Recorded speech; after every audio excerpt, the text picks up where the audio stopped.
আমি তো ভাবছিলাম অনেক বড় লেভেলের প্লেয়ার হবে, অনেক টাকা পয়সা খরচ করবে, পাম্পটি দিয়ে আমি একটু টাকা পয়সা নিব, যাই হোক। কিন্তু তোর মতো একটা ফকির নিয়ে আসবে, এটা ভাই আমি কল্পনাও করি নাই। এখনো কি দেখতেছিস, ভাগ। আরে আপু, আপনি আমার সেই তখন থেকে শুধু বট বট বলতেছেন। আচ্ছা যাই হোক, আপনার টিম কোডটা যেমনি আছে এমনি থাকুক, আমি আমার বড় আইডি দিয়ে আসতেছি। লল ভাই, এমন ভাবে বলতেছিস যেন বাংলাদেশের শ্রেষ্ঠ আইডিয়া আনবি তুই।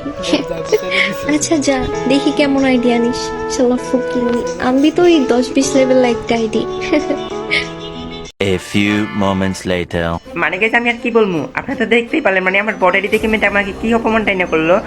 মানে নিজেকে নিজে কি মনে করে আল্লাহ জানে। তো এখন কিন্তু আমার বড় আইডি নিয়ে আসছে, অ্যান্ড এই আইডি নিয়ে এখন ওই মেয়ের গ্রুপে যাবো, দেখা যাক ম্যান ওর রিয়েকশন কেমন হয়।